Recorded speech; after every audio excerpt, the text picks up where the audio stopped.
Welcome to my YouTube channel. நம்ம இந்த வீடியோவில் என்ன பார்க்குறதுக்கு முன்னாடி நம்ம சேனலை சப்ஸ்கிரைப் பண்ணிவிட்டு அந்த பெல் ஐக்கானை கிளிக் பண்ணிக்கங்க. அப்படின்னா தான் நான் போடுற வீடியோ வந்துகிட்டே இருக்கும், நீங்கள் பார்த்து என்ஜாய் பண்ணிகிட்டே இருக்கலாம். இப்போ இதில் என்னென்னா, இங்கிலாந்து வாஸ் ஆஸ்திரேலியாவோட மேட்ச் 4 லாகூரில் இன்றைக்கி நடக்குது.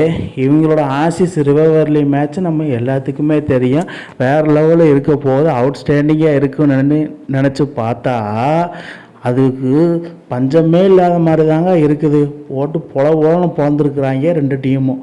அதுக்கப்புறம் என்னென்னா, ஸ்டார்டிங் டாஸை போட்டாங்கப்பா. டாஸை போட்டதுக்கப்புறம் டாஸை யார் வின் பண்ணான்னா, நம்ம இங்கிலாந்து தான் வின் பண்ணாங்க. வின் பண்ணிவிட்டு நாங்கள் பேட் பெஸ்ட் ஆடுறோம் அப்படின்னு சொல்லி ஸ்டார்ட் பண்ணேன். சரி என்ன தான் நடக்க போகுது அப்படின்னு சொல்லி ஸ்டீவ் ஸ்மித் இறங்கிட்டாப்புல.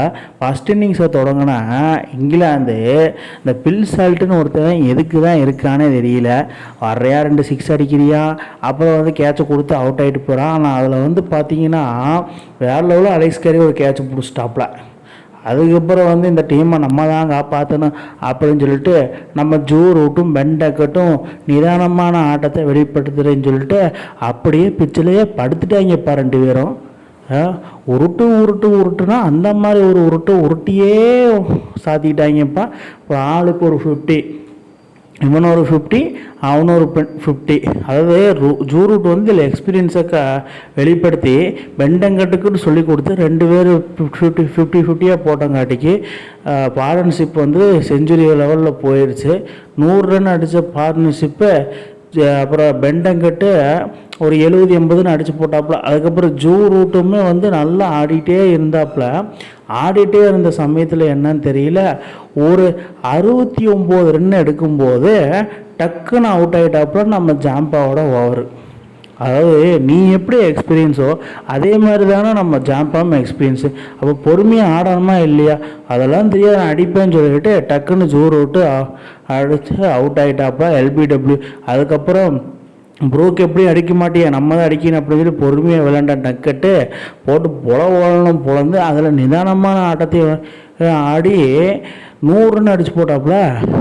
அது பேஸ்பாலுக்கே சொல்லி தந்த பேஸ்பாலு அப்படின்னு சொல்லிட்டு போட்டு ஓடணும் பொழந்து 95 பாலுக்கு 101 ரன் எடுத்து செஞ்சுரியாக ஃபஸ்ட்டு டெபியூட்டாக போட்டாப்புல. அதுக்கப்புறம் என்ன தெரியல, நான் மட்டும்தான் அடிக்கணுமா, வேறு யாருமே இல்லையா, பின்னாடி ப்ரூக்கு, லிவிங்ஸ்டன்னு, பட்லரு, பிரைடன் கார்ஸு யாருமே அடிக்கலை. இவர் மட்டும் தனியாக நின்று அடிச்சுட்டு இருக்காப்புல. நம்ம பென் டக்கட்டு 150 ரன்னு கம்ப்ளீட் ஆகிடும். இது மூலிமா என்னென்னா 165 ரன்னு அடித்தப்போ அவுட் ஆகிட்டாப்புல நம்மால்.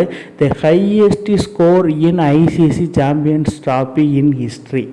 அதாவது இவர் தாங்க ஐசிசி சாம்பியன் ட்ராஃபியில் அதிக ரன் அடித்தவர் அப்படின்னு சொல்லி இது மூலிமா இவங்க ஃபிக்ஸ் பண்ண டார்கெட்டு 352 ரன் வரைக்கும் அடிக்கணுமா செகண்ட் இன்னிங்ஸில் அப்படின்னு சொல்லி ஸ்டீவ் ஸ்மித்தோட மைண்ட் வாஷை தொடங்கினாப்புல. ஸ்டார்டிங்லேயே மேத்யூ ஷாட்டு போட்டு பொழந்துட்டு இருந்தாப்புல.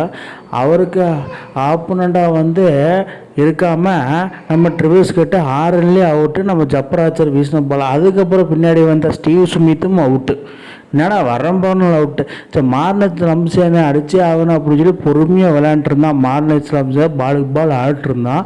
அவனே அடில் ரசிட் பட்லர்கிட்ட கேட்சை கொடுத்து அடில் ரசி விக்கெட் தூக்கிட்டாப்புல.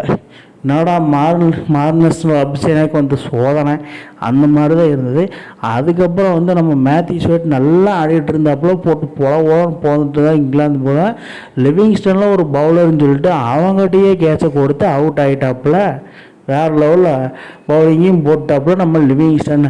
மேத்யூ ஷாட்டு 66 பாலுக்கு 63 ரன்னு, அதாவது 9 ஓவர் 6 1 போட்டு பிறந்துட்டான்.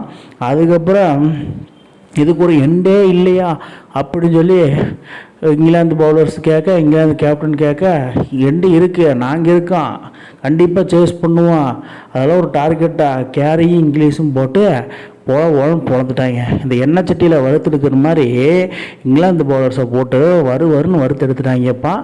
ஆளுக்கு ஒரு 50, அவன் ஒரு 50, இவன் ஒரு 50, அலெக்ஸ் கேரி ஒரு 50, இங்கிலீஷ் ஒரு 50.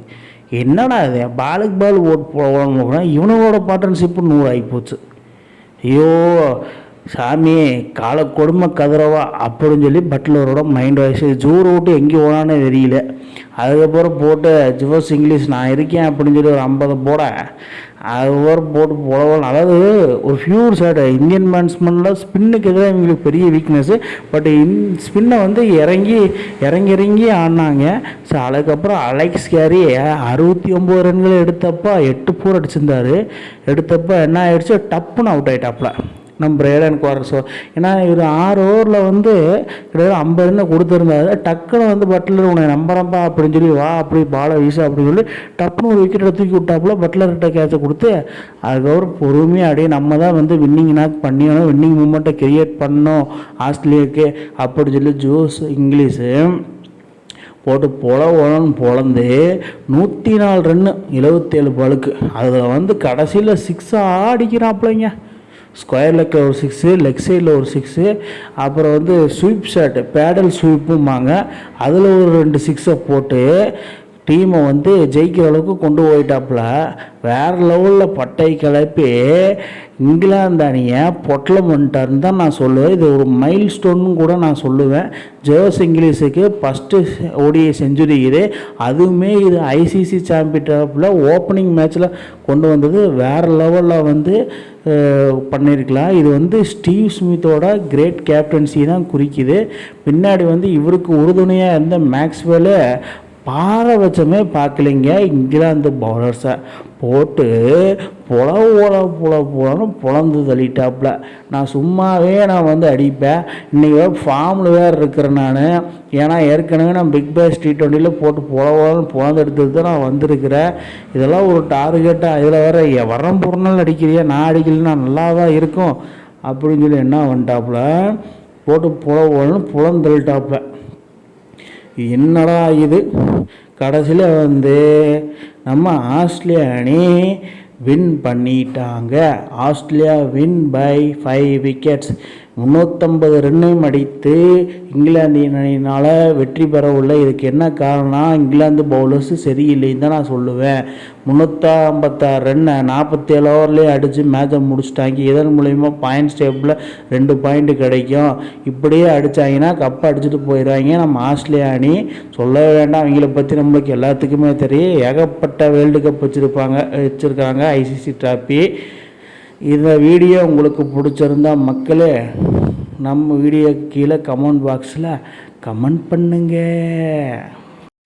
நாளைக்கு மேட்ச்சு இந்தியா வாஸ் பாகிஸ்தானு. அது எப்படி இருக்க போகுதுன்னு நாளைக்கு வீடியோவில் பார்க்கலாம். வரட்டா மாமே. இந்த மாதிரி இன்ட்ரெஸ்டிங் கிரிக்கெட் வீடியோவை தெரிஞ்சுக்க நம்ம சேனலை சப்ஸ்கிரைப் பண்ணுங்கள், லைக் அண்ட் கமெண்ட் பண்ணுங்கள். மேலும் மேலும் உங்களுக்கு வீடியோ வந்துகிட்டே இருக்கும்.